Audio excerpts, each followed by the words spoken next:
वनवास के दौरान जब भगवान श्री राम, माता सीता और लक्ष्मण गया पहुंचे, तब एक अद्भुत घटना घटी। महाराज दशरथ की आत्मा प्रकट हुई और माता सीता से पिंडदान मांगा। धर्म संकट में पड़ी माता सीता ने स्वयं पिंडदान किया और 4 साक्षी बनाए: फल्गु नदी, केतकी पुष्प, गौ माता और वटवृक्ष। लेकिन जब श्रीराम लौटे तो साक्षियों ने असत्य कहा। फिर क्या हुआ? कैसे मिला सत्य का प्रमाण? और क्यों मिला फल्गु नदी, केतकी और गौ माता को श्राप? जानिए इस रहस्यमयी और चमत्कारी कथा को पूरी विस्तार से। वनवास के समय भगवान श्री राम, माता सीता और लक्ष्मण पंचवटी में निवास कर रहे थे। उसी समय उन्हें ये दुखद समाचार मिला कि अयोध्या में महाराज दशरथ का देहांत हो गया है। ये समाचार सुनकर श्रीराम अत्यंत दुखी हो गए। धर्म के अनुसार पिता की आत्मा की शांति के लिए श्राद्ध और पिंडदान करना आवश्यक होता है। इसलिए श्रीराम ने निश्चय किया कि वे अपने पिता का श्राद्ध पवित्र तीर्थ गया में जाकर करेंगे, क्योंकि वहां पिंडदान का विशेष महत्व माना जाता है।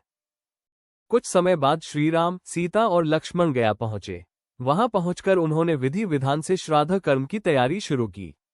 पूजा के लिए कुछ आवश्यक सामग्री अभी बाकी थी, इसलिए श्रीराम लक्ष्मण के साथ वो सामग्री लाने के लिए नगर की ओर चले गए और माता सीता वहीं रुक गईं। दशरथ की आत्मा का प्रकट होना इधर समय बीतता जा रहा था। तभी अचानक वहां महाराज दशरथ की आत्मा प्रकट हुई। उन्होंने माता सीता से कहा, पुत्री, मुझे बहुत भूख लगी है। श्राद्ध का समय निकल रहा है। तुम मुझे पिंडदान दे दो ताकि मेरी आत्मा को शांति मिले। ये सुनकर माता सीता बहुत असमंजस में पड़ गईं। धर्मशास्त्रों के अनुसार सामान्यतः स्त्री द्वारा पिंडदान नहीं किया जाता, विशेषकर तब जब पुत्र स्वयं उपस्थित हो। माता सीता ने विनम्रता से कहा, पिताश्री, थोड़ी देर प्रतीक्षा कीजिए। प्रभु श्रीराम अभी आते ही होंगे। लेकिन महाराज दशरथ की आत्मा बार बार आग्रह करने लगी। उन्होंने कहा कि श्राद्ध का समय निकल रहा है, इसलिए विलंब नहीं होना चाहिए। धर्म संकट में पड़ी माता सीता ने अंततः निर्णय लिया कि पिता समान ससुर की आत्मा को भूखा नहीं रखना चाहिए। उन्होंने आसपास की रेत से पिंड बनाए और पिंडदान करने से पहले 4 साक्षी बनाए: फल्गु नदी, केतकी का पुष्प, गौ माता, वटवृक्ष। इन चारों को साक्षी मानकर माता सीता ने महाराज दशरथ की आत्मा को पिंडदान कर दिया। पिंडदान ग्रहण करने के बाद महाराज दशरथ की आत्मा संतुष्ट होकर अंतर्ध्यान हो गई।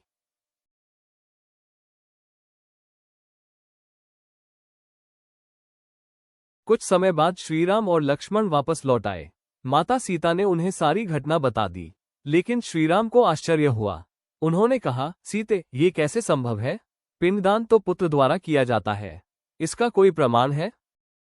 तब माता सीता ने कहा कि उन्होंने 4 साक्षियों के सामने ये कार्य किया है। साक्षियों का असत्य सबसे पहले फल्गु नदी से पूछा गया, लेकिन उसने कहा, मैंने ऐसा कुछ नहीं देखा। फिर केतकी के पुष्प से पूछा गया, उसने भी मना कर दिया। फिर गौ माता से पूछा गया, लेकिन उन्होंने भी सत्य स्वीकार नहीं किया। माता सीता को यह देखकर बहुत दुख और क्रोध आया कि जिनको साक्षी बनाया था वे सब असत्य बोल रहे हैं। वटवृक्ष ने कहा, सत्य। अंत में वटवृक्ष से पूछा गया। वटवृक्ष ने निडर होकर सत्य कहा, प्रभु, माता सीता सत्य कह रही है। उन्होंने ही महाराज दशरथ को पिंडदान दिया था। तब माता सीता ने महाराज दशरथ की आत्मा का आह्वान किया। वे फिर प्रकट हुए और स्वयं श्रीराम को बताया कि सीता ने ही उन्हें पिंडदान दिया था। ये सुनकर श्रीराम और लक्ष्मण बहुत प्रसन्न हुए और उन्होंने माता सीता की धर्मनिष्ठा की प्रशंसा की। लेकिन असत्य बोलने वालों पर माता सीता बहुत क्रोधित हुई। 1. फल्गु नदी को श्राप। उन्होंने कहा, तुमने असत्य कहा है, इसलिए तुम अधिकांश समय सूखी रहोगी। जब फल्गु नदी ने क्षमा मांगी, तब माता सीता ने कहा, केवल वर्षा ऋतु में तुम्हारे ऊपर जल दिखाई देगा, बाकी समय तुम्हारा जल धरती के नीचे रहेगा। इसी कारण आज भी गया में फल्गु नदी ऊपर से अक्सर सूखी दिखती है, जबकि अंदर जल बहता है। केतकी के फूल को श्राप। माता सीता ने कहा, तुमने असत्य कहा है, इसलिए तुम भगवान शिव की पूजा में स्वीकार नहीं किए जाओगे। केतकी ने क्षमा मांगी। तब माता सीता ने कहा, अन्य देवताओं की पूजा में तुम्हारा उपयोग हो सकता है, लेकिन शिव पूजा में नहीं।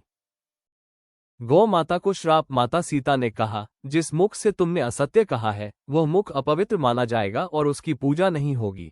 गौ माता ने क्षमा मांगी। तब माता सीता ने कहा, फिर भी तुम्हारा महत्व संसार में अत्यंत महान रहेगा और तुम्हें पूजनीय माना जाएगा। वटवृक्ष ने सत्य कहा था, इसलिए माता सीता ने उसे आशीर्वाद दिया, तुम सदैव पवित्र रहोगे, दीर्घायु होगे और लोगों के लिए पूजनीय बनोगे। इसी कारण वट वृक्ष बरगद को हिंदू धर्म में अत्यंत पवित्र माना जाता है और वट सावित्री व्रत जैसे पर्वों में उसकी पूजा की जाती है। यह वीडियो आपको धर्म, सत्य और भक्ति का अद्भुत संदेश मिला होगा। अगर आपको ये वीडियो अच्छी लगी हो तो लाइक और सब्सक्राइब करें। धन्यवाद।